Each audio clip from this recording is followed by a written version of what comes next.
Estamos considerando una serie acerca del crecimiento espiritual. Ya hemos visto la primer lección, que es aprendiendo a percibir la palabra de Dios, y la segunda lección, que fue la segunda parte de aprendiendo a percibir la palabra de Dios, y am, el hábito, la importancia del hábito devocional. Siempre es importante tener el contexto de lo que estamos hablando. Eh, la vida cristiana es parecida a la vida biológica. Jesús comparó mucho la vida biológica, la vida natural con la vida espiritual. Él habló de un nuevo nacimiento, de un crecimiento. El Espíritu Santo habla de niños en Cristo, de jóvenes, de padres. Y todo comienza con lo que nosotros conocemos o en la Biblia se menciona como adoración, que son los bebés en Cristo, pero biológicamente crecemos y el crecimiento es natural. En la vida cristiana el crecimiento no es natural. Nosotros nos podemos quedar allí en esa etapa por muchos años. El crecimiento espiritual no es igual al biológico en cuanto a que lleva una secuencia de tiempo. Por ejemplo, a los 5 años, pues ya se es niño, que es lo que la Biblia llama la comunión. Pero hay quienes pueden permanecer en la niñez espiritual durante muchísimos años y no crecer nunca, porque el crecimiento espiritual no depende de Dios, no depende de la iglesia, no depende del pastor, no depende ni siquiera del Espíritu Santo. El crecimiento espiritual depende de nosotros. Nosotros podemos incluso sentarnos a los pies del apóstol Pablo si estuviéramos en el tiempo de los apóstoles y congregarnos en la iglesia de Éfeso, donde el apóstol Juan era pues pastor allí, y recibir enseñanza de Pablo y de Lucas y de Timoteo y nunca crecer espiritualmente, porque el crecimiento espiritual no depende de cosas externas, depende de nosotros. El tercero es el discipulado. Tenemos que crecer a llegar a ser adolescentes, convertirnos en jóvenes y de allí crecer al ministerio, que es cuando ya somos jóvenes y ejercitamos nuestra fuerza. Y la meta de Dios, al final de cuentas, es el evangelismo, que es cuando en el evangelismo repetimos el proceso y llevamos a los que no conocen a Cristo, a los que no han nacido de nuevo, a la adoración, a recibir a Cristo. Y los que están en este nivel, y es importante evaluarme, bueno, ¿en qué nivel estoy? Pues son los que han recibido a Cristo y se reúnen los días domingos y es lo único que hacen, no hacen nada más que eso. Todos empezamos así, todos pasamos por esa experiencia. Era suficiente los domingos nada más hasta que el Espíritu Santo nos empezó a incomodar para que pusiéramos de nuestra parte para crecer. Eso nos llevó a bautizarnos, a participar de la cena del Señor y a congregarnos todas las veces que nos fuera posible, porque eso es lo que define la niñez espiritual y todos fuimos niños, todos en algún momento de la vida pues pasamos también por esta etapa y está bien, pero no nos debemos quedar allí. ¿Cuánto tiempo debe pasar entre la adoración y la comunión? Depende de cada uno. Hay quienes en un mes logran pasar de la adoración a la comunión, hay quienes en una semana, hay quienes en 10 años ni siquiera pueden llegar al siguiente paso. Y eso nos debe llevar al tercer paso o al tercer nivel de crecimiento, que es el discipulado, y es cuando establecemos la oración y la palabra de Dios en nuestras vidas a través de un devocional espiritual diario. Es cuando empezamos a en serio a tener un tiempo diario con Dios, empezamos a disipularnos, a hacer las tareas, a estudiar, a memorizar, nos metemos, ahora sí que empezamos a aprender y descubrimos la bendición tan grande que es diezmar y ofrendar. Hoy les quiero hablar acerca de la cruz de Cristo. Hoy quisiera que aprendiéramos qué significa llevar nuestra cruz, porque eso es en lo que consiste, eso es lo que básicamente estamos analizando, lo que estamos aprendiendo con este nivel 2 de descubrir la madurez espiritual, precisamente tiene que ver con eso, la cruz del discípulo. Entonces, es importante aprenderlo. ¿Qué significa llevar nuestra cruz? En Lucas 14, si abren sus Biblias, por favor, en Lucas 14, del 25 al 27, dice así: grandes multitudes iban con él, y volviéndose les dijo: si alguno viene a mí y no aborrece a su padre y madre y mujer e hijos y hermanos y hermanas, y aún también su propia vida, no puede ser mi discípulo. Y luego repite eso mismo con otras palabras, dice: y el que no lleva su cruz y viene en pos de mí, no puede ser mi discípulo. Vamos a orar y a pedirle a Dios que sea Él el que alumbre los ojos de nuestro entendimiento para comprender la palabra. En esta hora, bendito Padre, te pedimos que sea tu Espíritu Santo trayéndonos revelación y entendimiento de lo que es llevar la cruz. ¿Qué significa llevar nuestra cruz? Tú dices aquí que si no llevamos nuestra cruz cada día, no podemos ser tus discípulos. Hoy, Señor, revélanoslo y muéstranoslo, de tal manera que entendamos que depende de nosotros, que es una elección que debemos tomar y que sí es posible hacerlo, porque tú nos dejaste ejemplo y no hay nada que tú nos pidas que hagamos que tú no hayas hecho antes, y no hay nada que tú nos pidas que hagamos que no nos des el poder para llevarlo a cabo. En el nombre de Cristo Jesús. Quisiera leerles una conversación entre el hermano León y Francisco de Asís. El hermano León le preguntó a Francisco de Asís: ¿en qué consiste el gozo verdadero? ¿Reside en saber muchas cosas? Francisco lo negó. León volvió a preguntarle si el gozo perfecto consistía en ser profeta y conocer los misterios de Dios. Francisco meneó la cabeza silenciosamente para mostrar que el hermano había errado en su punto.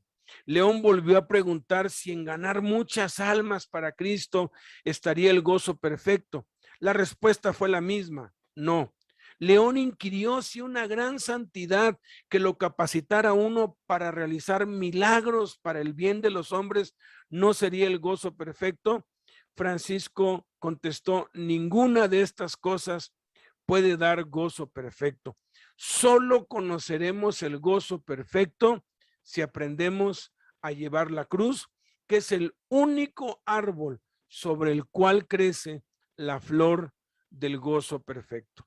Jesús dijo: el que no lleva su cruz y viene en pos de mí no puede ser mi discípulo. Pero ¿qué significa llevar la cruz? Hay muchos conceptos e ideas equivocadas y erróneas acerca de lo que significa llevar la cruz. No se entiende o no se tiene claro lo que significa realmente la cruz, y mucho menos lo que implica llevar la cruz. Para comprender lo que significa llevar la cruz, es necesario primero entender lo que significa llevar. Llevar significa mover o desplazar consigo a una persona o cosa hacia un lugar diferente del que uno está. Por ejemplo, llevar los niños a la escuela, conducir o guiar a un determinado lugar, llevar a la familia a la playa, es otro ejemplo. También significa mantener actualizado y en orden algo. Por ejemplo, llevar la contabilidad, llevar las cuentas, llevar la oficina. En los ejemplos que les acabo de dar, es muy claro lo que se lleva y a dónde se lleva. Los niños a la escuela, la familia, a la playa, la contabilidad, al día, al orden. En todos los casos, hay dos componentes esenciales: aprender y el destino, porque si no sé manejar y me dicen lleva a los niños a la escuela en el auto, pues ¿cómo me los llevo si no sé conducir un auto? Pero también tengo que saber en dónde está la escuela, porque hay muchísimas escuelas. Entonces, ¿a cuál de todos? ¿Cómo llevo la familia a la playa? Pues ¿a qué playa? ¿No? Si no sé a qué playa, pues ¿cómo los puedo llevar allá? Ahora, llevar la contabilidad, pues ¿cómo la hago si no sé contabilidad, si no he aprendido? Entonces, los componentes esenciales son aprender y el destino, y lo que se lleva, pues creo que es algo muy obvio aquí. Sin embargo, ¿qué significa llevar la cruz? Muchos ni siquiera saben lo que es la cruz, ¿no? Respecto a llevar la cruz, el problema inicia con algo más esencial, porque muchos ni siquiera saben qué es lo que deben llevar. Muchos no entienden lo que significa la cruz y por lo tanto no saben qué deben aprender para llevarla y mucho menos conocen el destino. Pero Jesús es muy claro aquí en Lucas 14: el que no lleva su cruz y viene en pos de mí, no puede ser mi discípulo. Aquí es muy claro que debemos llevar la cruz y el destino es Jesús, porque dice, viene en pos de mí. Fíjense cómo la cruz debe llevarse a Jesús. Si no lo hago, no puedo ser discípulo de él, aun cuando yo quiera ser discípulo de él. O me voy a, o me puedo convertir en lo que dijo Jesús, en un discípulo falso, porque él dijo, serán verdaderamente mis discípulos. Por ejemplo, ofrecen un buen puesto de director en una empresa y el letrero dice, interesados, llevar la documentación requerida. Y tú lees que la documentación requerida es el acta de nacimiento, una identificación oficial y una cédula profesional como abogado. Si no se cubren estos requisitos, pues no te pueden dar el puesto, porque tú puedes ir con la cédula profesional de otra persona que no eres tú, o pudiste haber falsificado tu acta o tu identificación. Entonces piden eso para asegurarse que tú sí eres abogado y que tú sí eres quien dices que eres. Quien es apto para el puesto, entonces necesita primero haber terminado la carrera de Derecho y haberse graduado y titulado. Aquí es donde está el componente del aprendizaje. No se puede llevar la cruz si no hay un aprendizaje, así como tampoco se puede llevar los documentos o a los niños o a la familia o la contabilidad. El aprendizaje es esencial. El destino en este caso, pues es la empresa donde están ofreciendo ese puesto. Lo mismo sucede con llevar la cruz. Vamos a ver 4 cosas hoy. Primero, lo que no significa llevar la cruz, que la mayoría piensa que es. Segundo, lo que significa verdaderamente la cruz. Después, lo que implica llevar la cruz. Y luego, cómo llevar la cruz cada día. Empecemos por ver lo que no significa llevar la cruz. Llevar la cruz no es un adorno que llevamos colgando en el cuerpo. ¿Qué tienen estas personas en común? Madonna, Elton John, Jennifer Aniston, Robbie Williams, Naomi Campbell y el Papa. Todos ellos tienen algo en común, que todos llevan una cruz en su cuello. Hoy hay muchas personas que usan cruces, sea como aretes, pulseras, y lo más común es un collar, ¿no? En el que llevan una cruz de oro, de plata o de madera. No sé si alguna vez has pensado cuán extraño es esto, ahorita que veamos lo que significa, porque la cruz era una forma de ejecución de pena de muerte. ¿Qué pensarías de mí si yo llevara una pequeña horca colgando o una bonita silla eléctrica o de pronto una pistola, ¿no? Así de, pues de, o sea, madera, pero que se ve que es una pistola que la traigo pues colgando. Y me dijeras, oye, ¿y por qué traes eso? Y te dijera, es que traigo esta pistola porque es una réplica de la pistola con la que mataron a mi papá o a un ser querido. ¿No sería un acto de crueldad? O sea, absurdo. O sea, ¿cómo es posible que tú traigas cargando aquello con lo que mataron lo que más amas? Entonces, no es un adorno que se trae en el cuerpo. Segundo, no es el símbolo del cristianismo. Muchos dicen, la cruz es el símbolo del cristianismo. No es cierto. No hay evidencia ni sustento bíblico de que la cruz haya sido el símbolo de los cristianos. Durante más de 300 años, la cruz no significó otra cosa más que una forma de ejecución, de pena de muerte. Fue hasta el año 312 cuando el emperador Constantino dice que vio una cruz en el cielo y la interpretó como señal divina. Y entonces mandó a pintar en los escudos de su ejército el famoso crismón o lábaro, que es una cruz compuesta por las letras griegas X y P, que son las iniciales de Cristo en griego. El símbolo de la cruz en ese entonces sustituyó a las águilas imperiales de las insignias de los soldados, pasó a formar parte del estandarte de los emperadores romanos y también apareció en las monedas de la época. Más de 300 años después, un impío pagano lo puso como un símbolo, pero no fue el símbolo que Jesús nos dio. Si buscáramos algún símbolo, pues el símbolo que usaban los primeros cristianos era el de un pez, ¿no?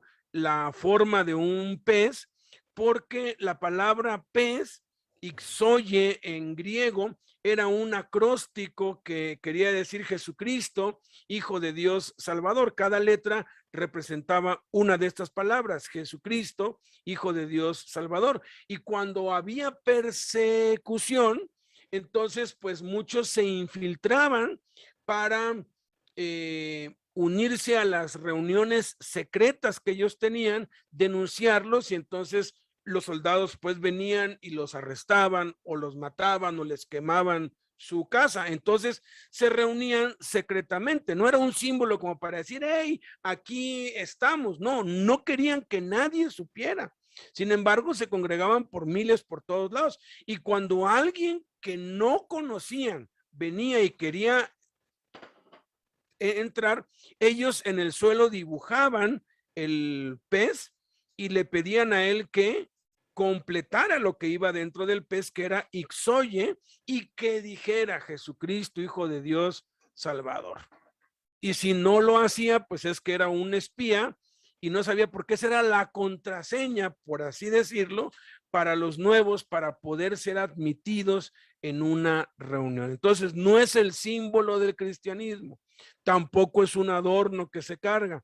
Tercero, tampoco es una enfermedad crónica o una discapacidad o un problema específico. La gran mayoría asocia una enfermedad crónica o una discapacidad o un hijo rebelde, un esposo violento, un ser querido irresponsable o vicioso, un hijo que nació enfermo mental, con la cruz que le tocó llevar. Yo lo he oído muchas veces. Ay, este marido que tengo es la cruz que me tocó llevar, o este genio que tengo, soy iracundo, soy así, es la cruz que me tocó llevar, o este hijo que anda en las drogas y que no se arregla, es la cruz que me tocó llevar, o esta discapacidad, o este problema, es la cruz que me tocó, tengo que llevar esa cruz.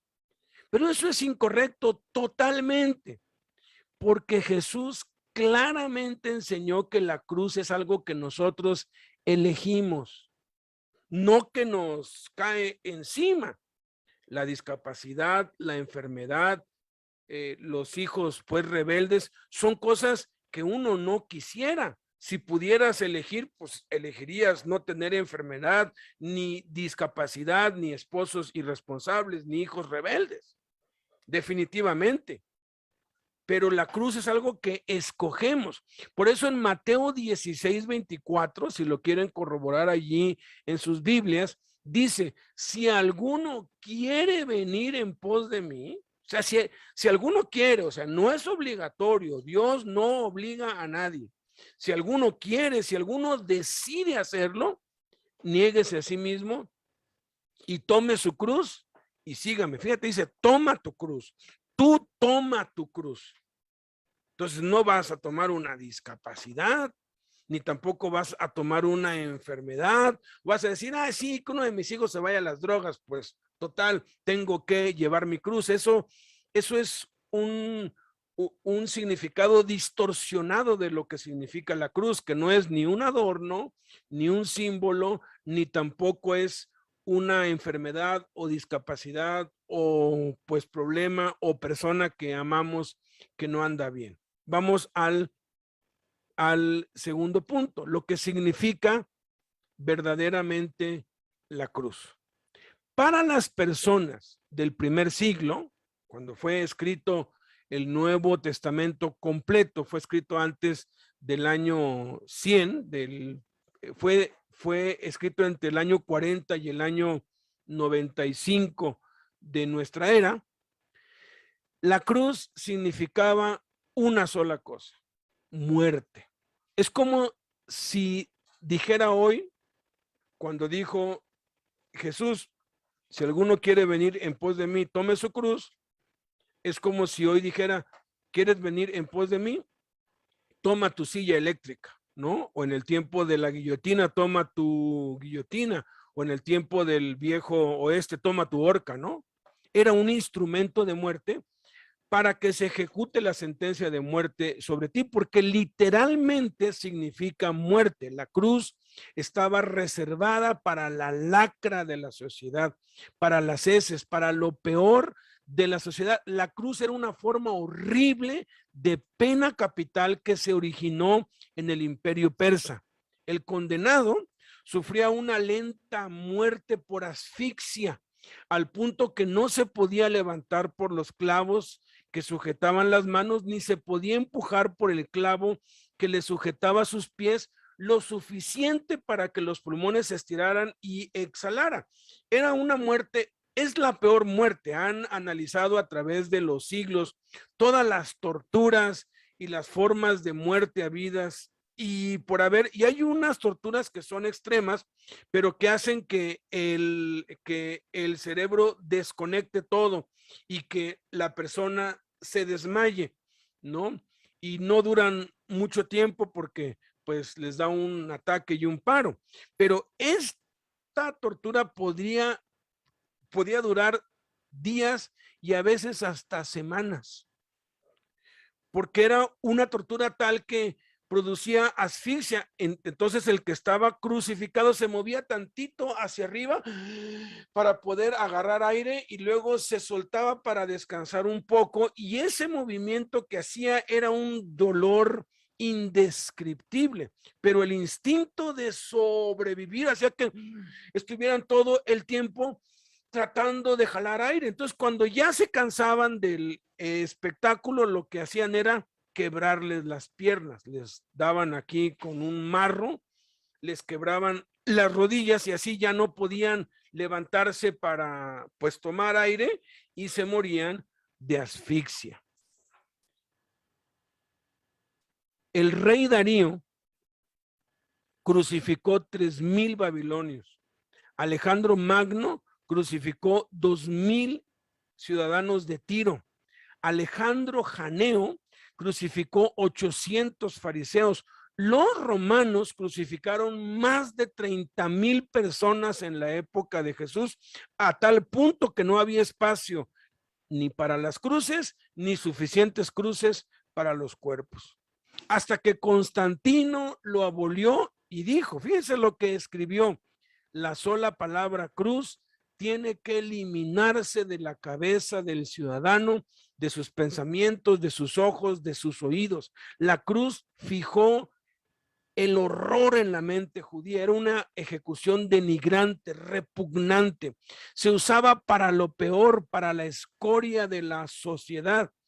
Los pues, relatos históricos de la época, las crónicas de los emperadores, cuentan que el último deseo de Pablo, porque a los sentenciados a muerte se les, eh, se les concedía un último deseo, como hoy, ¿no? ¿Qué es lo último que quieres? ¿Quieres ver a tu esposa? ¿Quieres una comida? ¿Quieres algo, no?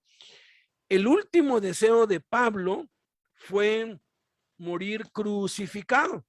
En ese tiempo, Calígula, uno de los más salvajes, crueles y despiadados emperadores de Roma que ha existido, de los más pervertidos, sucios y que cometió crueldades espantosas, no se lo permitió.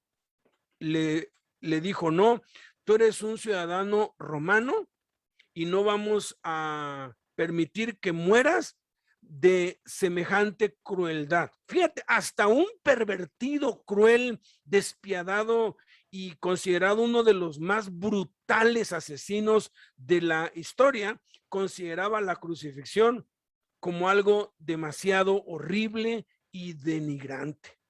Eso es lo que significaba la cruz. Ahora, ¿qué significa espiritualmente? Pablo dijo en Gálatas 2:20, ojalá se lo sepan de memoria, es uno de los textos que debemos conocer de memoria. Con Cristo estoy juntamente crucificado y ya no vivo yo, mas vive Cristo en mí, y lo que ahora vivo en la carne, lo vivo en la fe del Hijo de Dios, el cual me amó y se entregó a sí mismo por mí. La cruz espiritualmente significa estar muerto juntamente con Cristo. Pero noten, el crucificado no está muerto, pero sabe que va a morir, ¿sí? Irremediablemente va a morir, tarde o temprano va a morir. Hubo una vez que cuando Espartaco se rebeló contra el Imperio Romano y finalmente pues pudieron pues capturarlos y vencer a los esclavos en la vía Apia, crucificaron a miles, eran así kilómetros por la vía Apia, de cruces con hombres allí, y después de 2 días de estar quebrándole las piernas, se cansaron los soldados y pues dejaron a los últimos, no sé cuántos cientos, a que pues se quedaran ahí.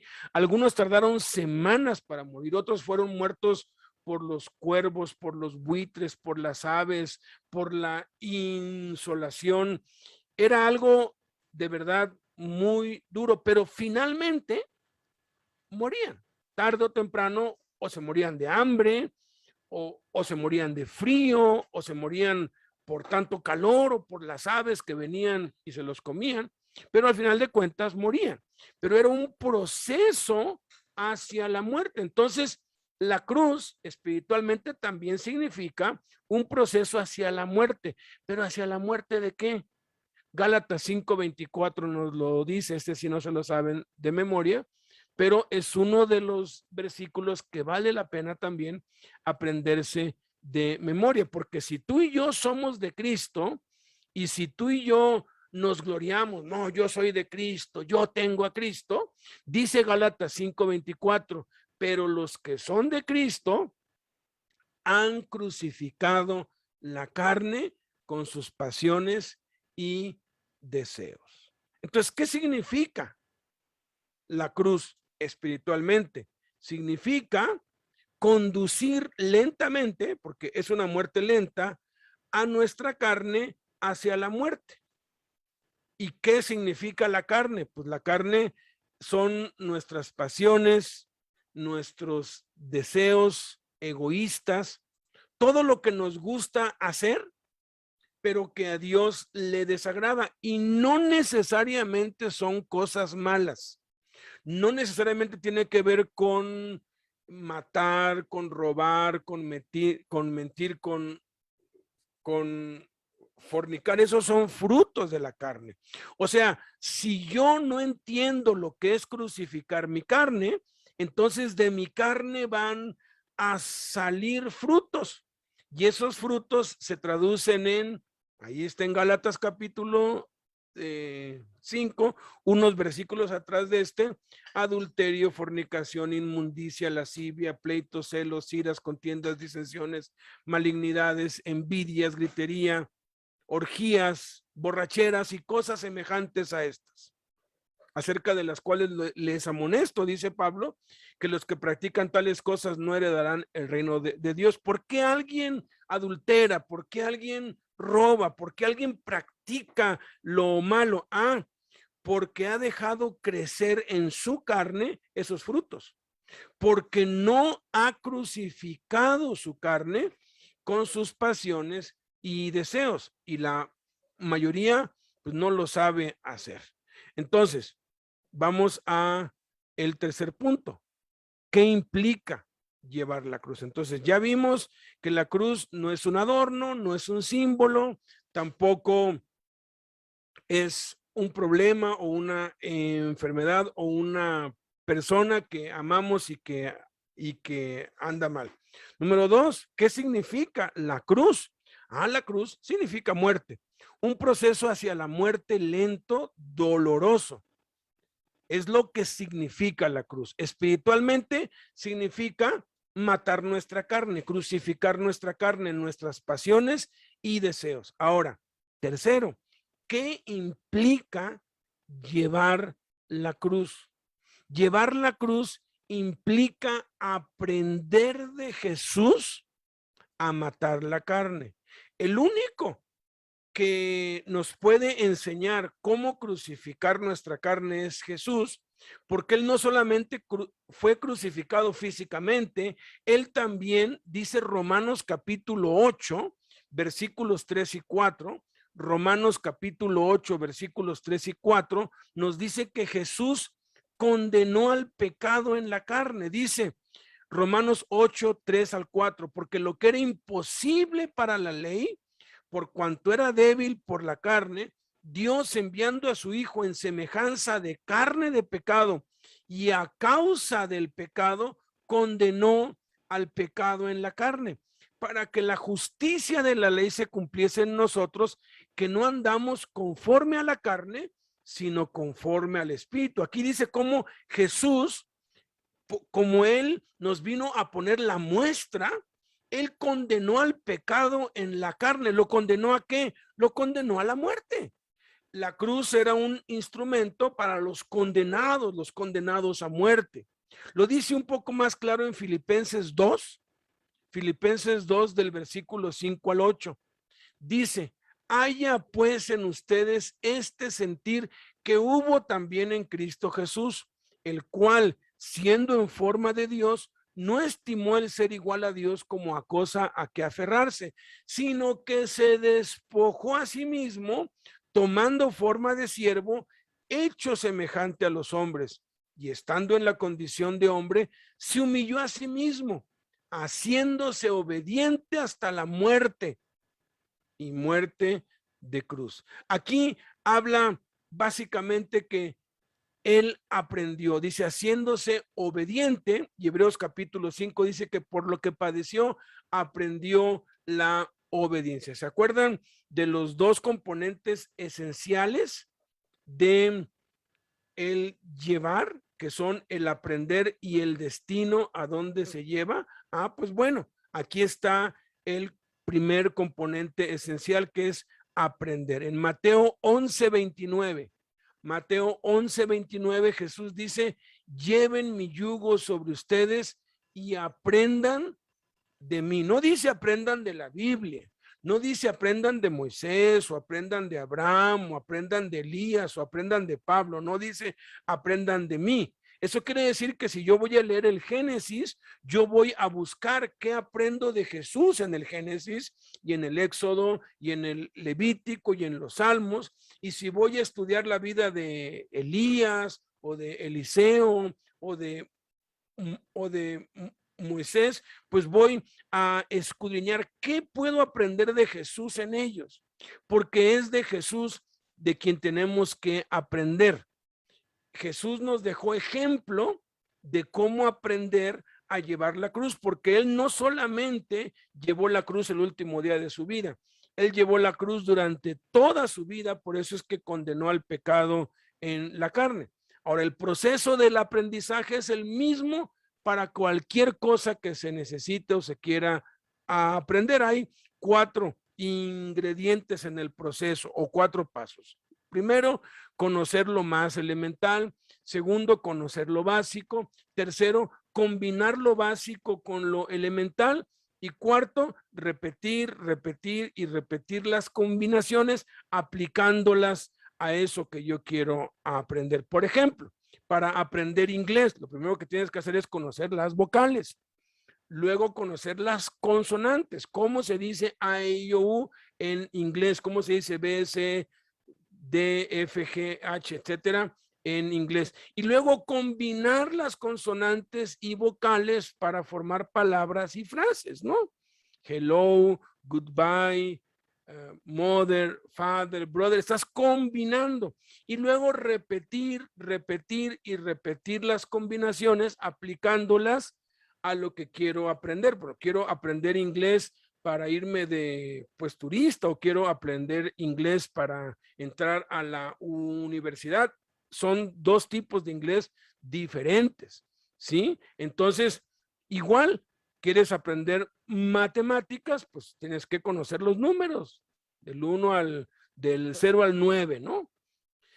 Y luego el 10 y el 11, etcétera. Luego conocer las operaciones básicas, suma, resta, multiplicación, división, lo más básico. Luego combinar esas operaciones básicas para operaciones más complejas, raíz cuadrada, ecuaciones diferenciales, integrales, y repetir las convenciones para lo que lo vas a usar, porque hay matemáticas para la economía, matemáticas para las finanzas, hay matemáticas para la arquitectura, hay matemáticas para la ingeniería, hay incluso matemáticas para la vida diaria. Entonces, debe ser enfocado a algo, o sea, tengo que ver para qué lo quiero aprender. Entonces, para aprender de Jesús, tenemos que conocer lo más elemental. ¿Qué es lo más elemental?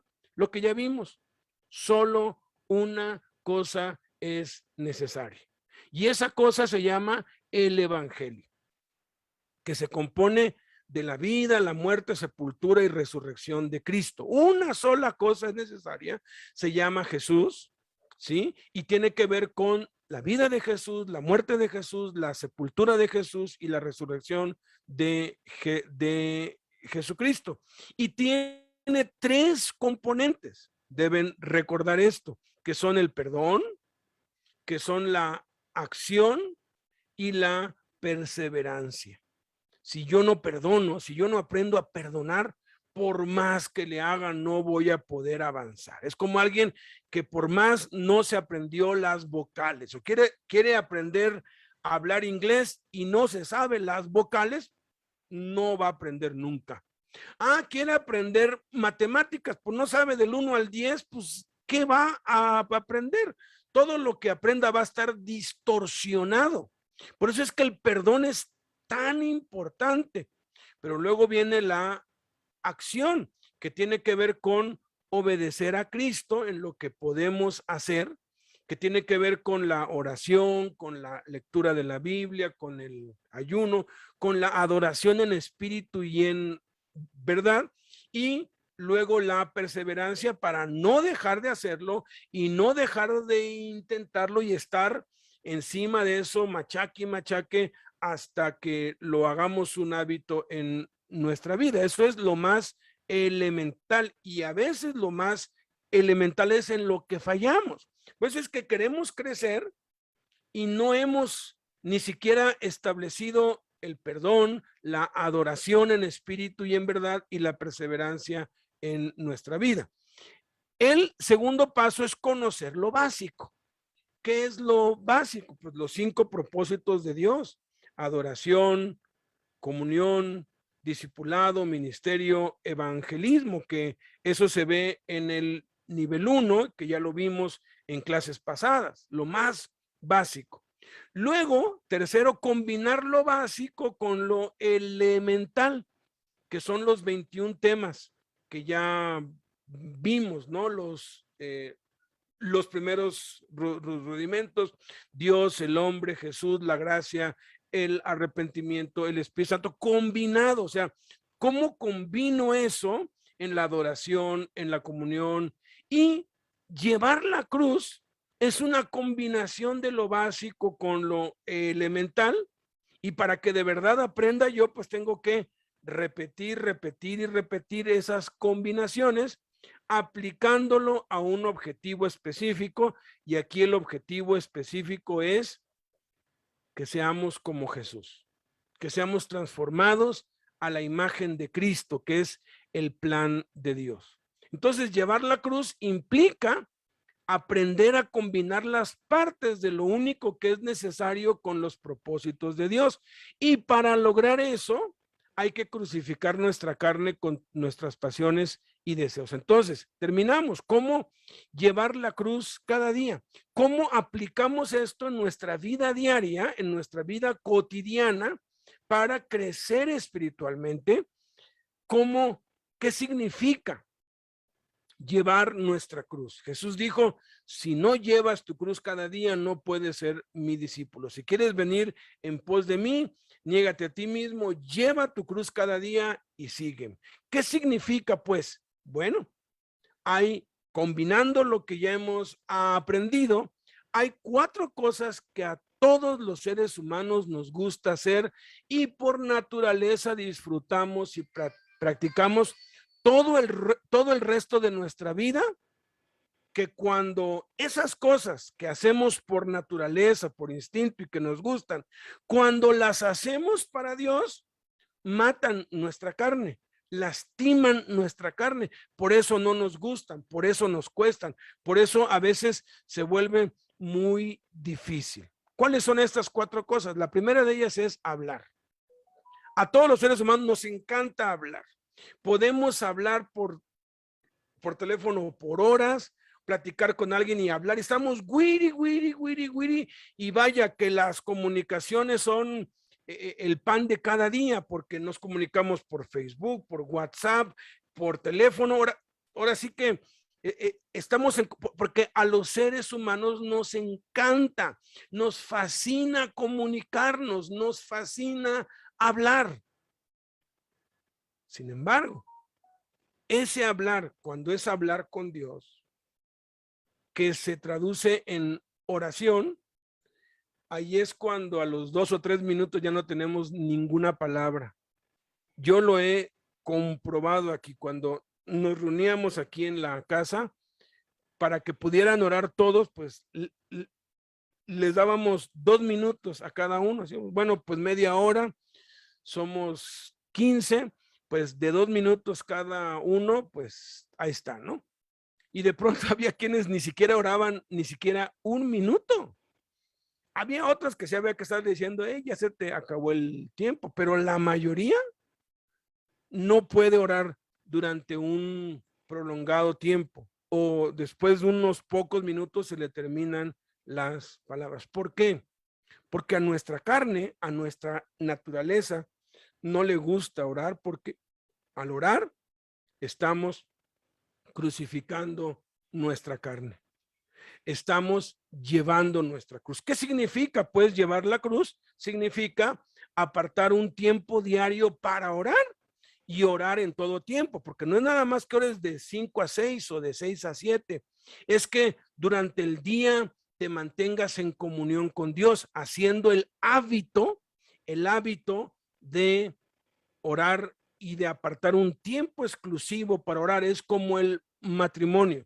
Si una pareja únicamente pues convive nada más todo el día, se llevan súper bien y todo está padrísimo, ¿no? Se llevan de maravilla, pero en la noche él duerme en su cuarto, ella duerme en su cuarto y no tienen intimidad sexual, ese matrimonio va a fracasar.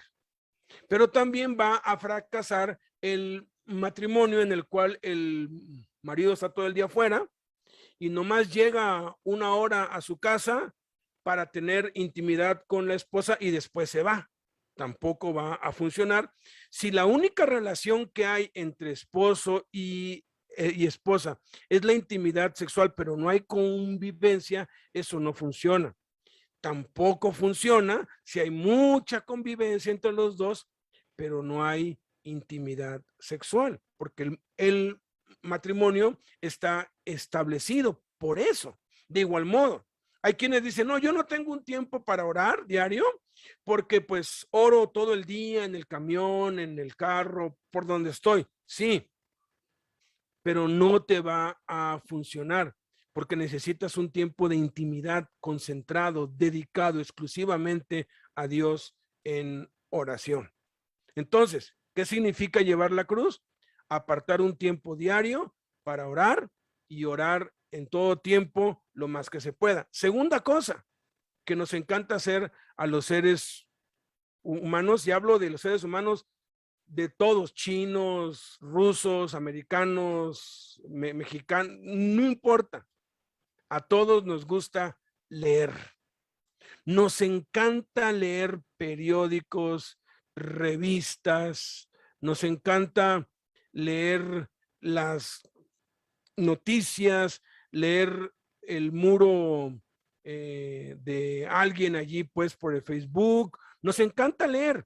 Si a los seres humanos no nos gustara leer, no habrían ni libros, ni periódicos, ni revistas. Lástima que mi papá no entró para que pudiéramos corroborar esto que pasó entre él y yo cuando yo recién conocí a Cristo. Yo un día hablando con él le dije, papá, tienes que leer la Biblia. Y me dijo, no, a mí no me gusta leer la Biblia porque a mí no me gustan los libros que son pura letra. A mí me gusta que tengan, pues, se llama figuras como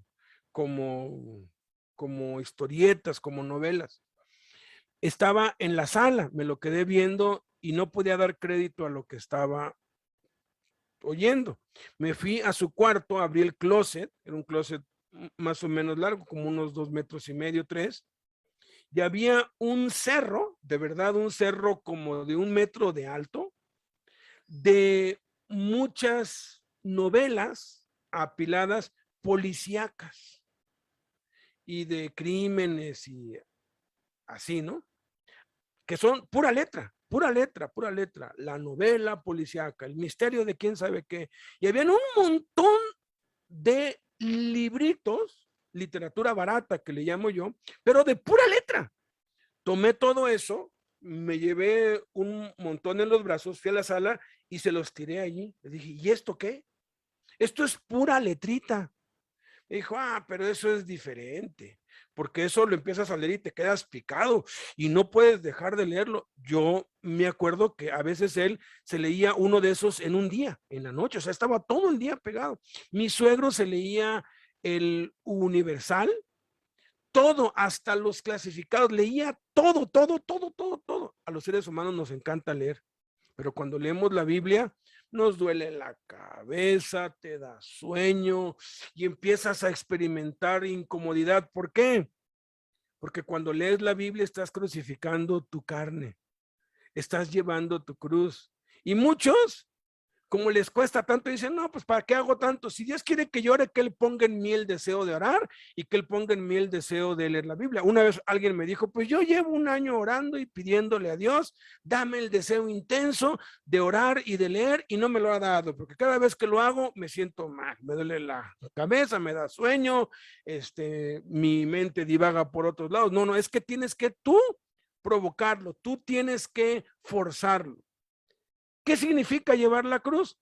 Significa apartar un tiempo diario para leer la Biblia, escribirla, estudiarla y memorizarla. Tercer cosa que a los seres humanos nos fascina hacer es convivir. A todos nos encanta estar donde hay gente, estar en medio de la multitud, en un estadio, en una fiesta. Los restaurantes están llenos, por eso es que esto del virus, de veras, hasta que no entendamos que tenemos que negarnos un poquito a que esto pare, no va a parar, porque tantito, pues dicen, pues está bien, tantito chance o días de fiesta y otra vez el contagiadero por todos lados. Porque nos gusta estar donde hay gente, nos gusta estar con otros. Pero cuando lo hacemos para Dios, que se trata de congregarnos, surgen obstáculos, surgen pretextos, la señal no funciona bien, aun cuando sea congregarnos en línea como lo estamos haciendo aquí. Entonces, ¿qué significa llevar la cruz? Significa apartar un tiempo para reunirnos con otros cristianos. Y por último, número 4. Cuarta cosa que a los seres humanos nos encanta, gastar dinero. A todos nos encanta gastar y nos encanta comprar. Si no nos gustara eso, pues no habrían centros comerciales. Y hubo un hombre que tuvo una idea increíble, dijo, pues voy a hacer un sitio en donde puedan comprar y se los llevamos a la puerta de su casa. Amazon es el hombre más rico del mundo hoy, porque está explotando esto. A la gente le gusta gastar, a la gente le gusta gastar dinero. Y tanto le gusta que cuando no tiene se endeuda y lo va pagando a crédito. Y ahí va porque nos gusta, disfrutamos gastar.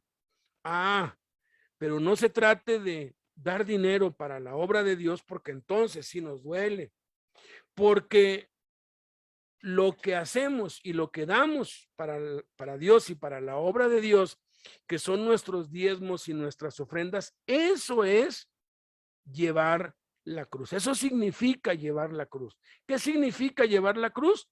Apartar el 10% de todos nuestros ingresos para Dios y otro porcentaje de ofrenda para los necesitados y para la obra de Dios. Y ahí es cuando decimos, ay, no, es que duele, es que pues, no tengo, y ahí sí como que nos cuesta. Claro que cuesta, por supuesto que cuesta, pero ¿saben?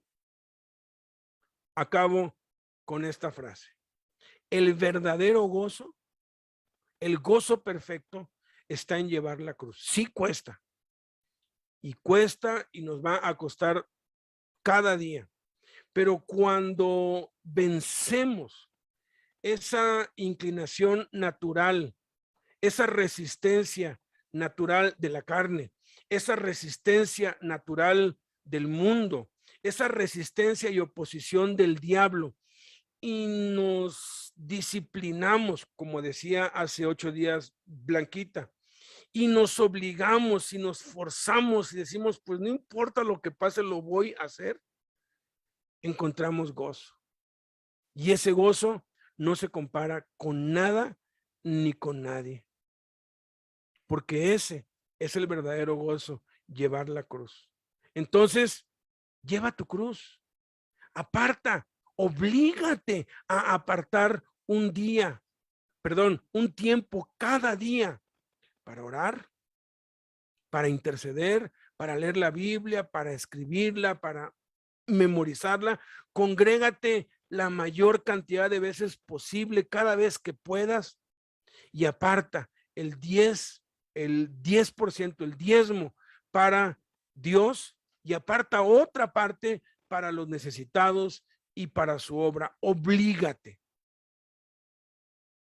Conocí a un hombre que nos compartió en 1990, no, 86, 85, 86, que él estaba diagnosticado con narcolepsia. La narcolepsia, pero era una afección que se llama como narcolepsia específica. Narcolepsia es cuando alguien así de un momento a otro se queda pues dormido donde esté. No importa dónde esté, y tampoco hay así una hora, pero hay unos que hay cierto evento, hay cierta cosa, cierta música, cierto ruido, cierto color, ciertas cosas que le provocan que se quede dormido completamente.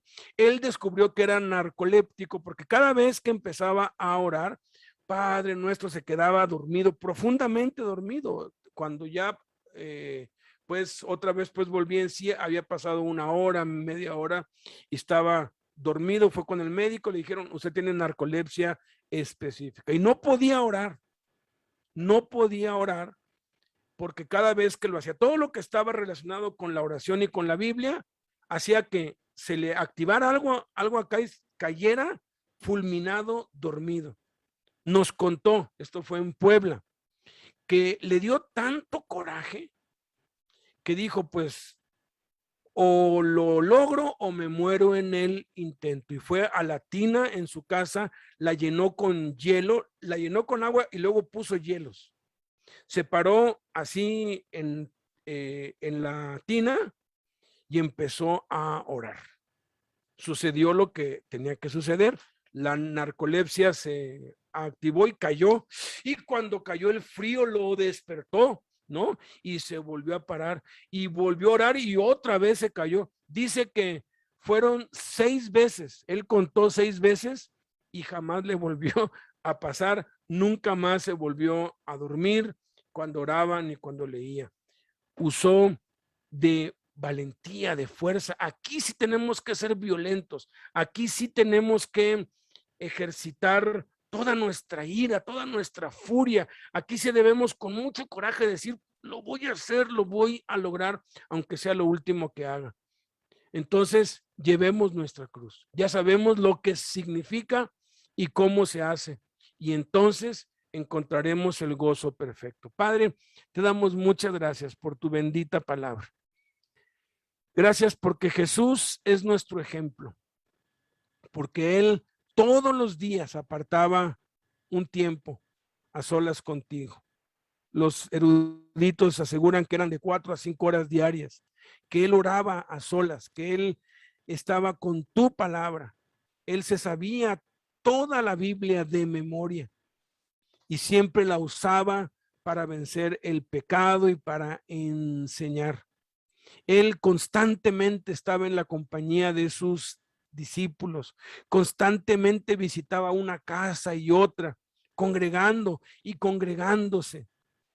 Tenía como costumbre ir a la sinagoga también. Él nos puso el ejemplo y él fue quien financió, quien pagó todos los gastos de esos 12 hombres que él llamó, porque cuando los llamó dejaron todos sus bienes y dejaron sus trabajos y dejaron todo, y él sostuvo la obra por lo menos durante 2 años. Y no solamente eso, sino que no dio nada más lo económico, sino que también dio su tiempo hasta el punto de terminar dando su vida y derramando hasta la última gota de su sangre por amor a nosotros. Que podamos seguir su ejemplo, que podamos ser transformados cada día a la imagen de Él, a través de la oración diaria, de la lectura de la Biblia diaria, de el congregarnos cada vez que nos sea posible y de pagar nuestros diezmos y dar nuestras ofrendas como tú lo has establecido. En el nombre de Jesús. Amén.